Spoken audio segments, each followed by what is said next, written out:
Makeup तू कसा शिकला, म्हणजे तू करत करत शिकला की कुठे कोर्स केला तू? कारण एवढं फिनिशिंग, एवढं फाईन काम असतं तुझं, बिंग अ मेकअप आर्टिस्ट मी बघत एक असते. मेकअप आर्टिस्ट मला सिरियसली.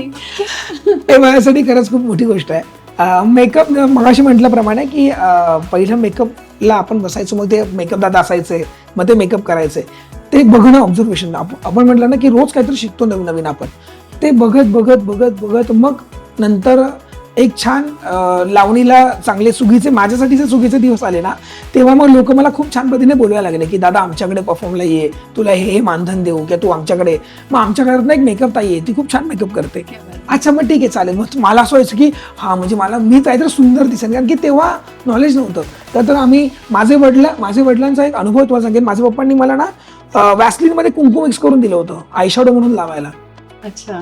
ती आठवण माझी अजून आहे, जे माझ्याकडे आत्ता देवाच्या कृपेने ब्रँडेड आयशॅडो माझ्याकडे प्रमोशन्सला येत आहेत. सो हा बदल आहे, हा माझ्या कलेने दिलेला मला ही पोचपावती आहे.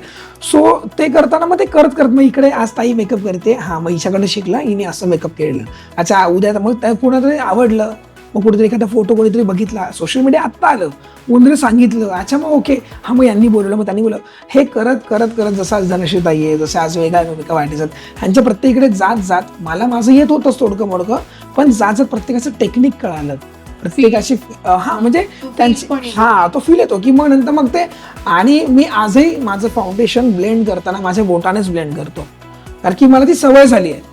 पण ना जेव्हा ब्रशेस घ्यायचं ना, असं मला असं श्रीमंत वाटायचं, मी डोळे बंद आणि मेकअप करते शेजारी कोणते ब्रश लावले, असं नाही की आपली इच्छा असते प्रत्येकाला की असं एक स्टार एक फील येतं आपल्याला, तर ते खूप आवडायचं. आणि मग आता आता करता करता मग इथे सगळ्या गोष्टी शिकत बघून बघून शिकलोय. जसं डान्स फक्त मी अभिनय माझ्या सरांमुळे शिकलो होतो, त्यामुळे तो अभिनय माझ्या आता नृत्यात मला त्याचं खूप जास्त त्याचं मला बेनिफिट होतं. पण मेकअप मग बघता बघता बघता आणि आज मेकअपचे छान छान ब्रँड्स प्रमोट करताना बरं वाटतं. कुठे ऑब्झर्वर की ऑब्झर्व करून शिकणारे खूप कमी लोक असतात. मग ना ताई त्याच्यातनं तुम्हाला जास्त डिटेलिंग मिळतं. कळतं, हो. म्हणजे सगळ्याच मेकअप आर्टिस्ट तुम्हाला पाहिजे असा मेकअप नाही करत ना. काही खूप रेड करतील, काही खूप वेगळे करतील. म्हणजे सॉरी मी तू मेकअप आर्टिस्ट आहे, पण मी स्वतः पण जेव्हा मी ब्राईड्स मेकअप करायचो ना, सो प्रत्येकाचा चॉईस वेगळा आहे मेकअपच्या बाबतीत. आणि काहींना मेकअप नॅचरल्स आवडतात, काहींना खूप डार्क आवडतात. मला माझा मेकअप नॅचरल खूप का आवडतो, कारण की खूप जास्त फक्त मला दाढी मिशी असल्यामुळे तिथे मला काम करायचं आहे, नंतर मला नॅचरल दिसायचं. माझे जेवढे तुम्ही व्हिडिओज बघशील ना, तर तुला कुठेच हेवी मेकअप नाही दिसणार. त्यामुळे मी कुठे मेकअप आर्टिस्ट की मला सांगावं लागत नाही की मला हे असं नका करू, फक्त बसायचं, ते त्यांचं काम करतात. इट्स रिअली लाईक तो जो अनुभव आहे तो मी समजू शकते की तो नॅचरल लुक आहे. आणि अजून एक मला गोष्ट की जेव्हा तू आता कारण बिंग अ ब्रायडल मेकअप आर्टिस्टला पण चॅलेंज असतं मेकअप टिकवणं. येस. आणि तू आता सांगितलं की 22 तास तू मेकअप टिकवला.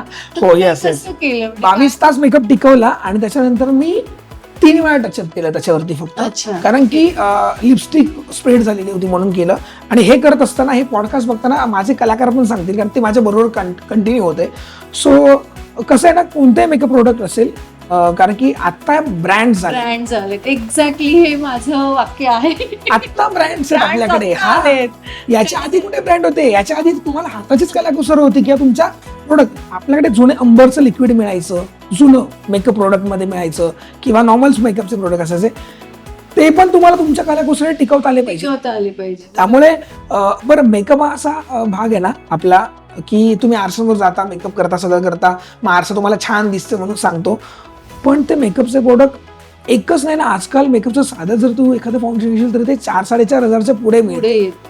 मग तुम्हाला खूप ब्रँड घेऊनच मेकअप करायचं, टिकवायचं असं नसतं. तुमच्या टेक्निकवरती असतं की तुम्ही ते कसं प्रे करताय, कसं लावताय. त्याच्यानंतर उगीच खूप वेळ टिकवायचं आहे म्हणून भरपूर लावायचं असंही काही नसतं. तुम्हाला तर टेक्निक कळालं की तुम्हाला सगळ्या गोष्टी करता येतात. आणि याच्याबद्दल मी लॉकडाऊनमध्ये तर माझे मेकअपचे व्हिडिओज इव्हन इंस्टाग्राम, यूट्यूबवरती माझे व्हिडिओ टाकलेत मी, मेकअप कसं करायचं, म्हणजे मी माझा मेकअप कसा करतो. तर त्याच्यात पण खूप जणांचे मेसेज, थँक्यू सो मच दादा, हे सांगितलं की अच्छा हे वापरतो, अच्छा हे वापरतो, अच्छा ठीक आहे. एवढं साधं प्रोडक्ट वापरतो. हा हो पा, म्हणजे माझ्याकडे माझं आयशॅडोचं पॅलेट आहे ना, जे माझ्याकडे आत्ता सध्या जे रिसेंटली आहे, माझ्या फ्रेंडने दिले ते, त्याच्यातच माझं कॉन्टर आहे, त्याच्यातच माझं ब्लश आहे, त्याच्यातच माझं आयशॅडोज आहे, त्याच्यातच माझं ग्लिटर आहे. सो खूप काही असावं लागत असं नसतं. मला फक्त तुमच्यातनं त्या प्रोडक्टमधनं काय बाहेर काढता येईल तुम्हाला इनोव्हेटिव्ह, ते फक्त तुमच्या हातात कलाकुसर असणं गरजेची मी म्हणेल खूप खूप थँक्यू, माझं काम तू करून टाकलंस. कारण जे मी घसा ताणून ताणून ओरडून ओरडून मुलींना शिकवत असते की मॅडम आता खूप प्रोडक्ट आलेत मार्केटमध्ये. अरे मी म्हटलं, म्हणजे माझं एक नेहमीचं वाक्य आहे, आपण लहान, म्हणजे मी कोलगेट वापरतो, हा, yes, ठीक आहे. yes. आता ऍड आली आपकी टूथपेस्ट में नमक है. अरे मी माझ्या बरणीतलं घेऊन टाकेल ना, टूथपेस्ट नमकवाला कशाला वापरून. Yes, बरोबर आहे. काय नाही, मार्केटिंग होत आहे ना त्याचं, मग आपल्याला ते दिसतं की नमकवाला टूथपेस्ट वापरायला पाहिजे, म्हणून आपण ते नमकवाला टूथपेस्ट. नाही, हे मार्केटिंग किंवा आपलं, मी म्हटलं ना मगाशी की आपलं जे आता ही इंडस्ट्री, मेकअप इंडस्ट्री आपल्या ही सगळी आहे ना, ही सध्या खूप कमर्शियल झाली आहे. कसं भुरळ पाडायची हे सगळ्यात मुद्दाच आहे. आणि तुम्हासारखे जर कोच त्यांना शिकवणारे असतील तर डेफिनेटली कुठेच मेकअप आर्टिस्ट जर इंडस्ट्रीत येत असाल, मेकअप शिकायचं असेल, कुठे भरकडू नका. तुमच्या टीचर्सकडे यांच्याकडे फोकस करून काम घ्या. आणि खूप महागातले प्रोडक्ट घेतले म्हणजे छान ब्राईड करता येईल असं करता नसतं. येत आणि ब्राईड प्रत्येक वेळी सुंदरच मॉडेलसारखी दिसेल असंही नसतं.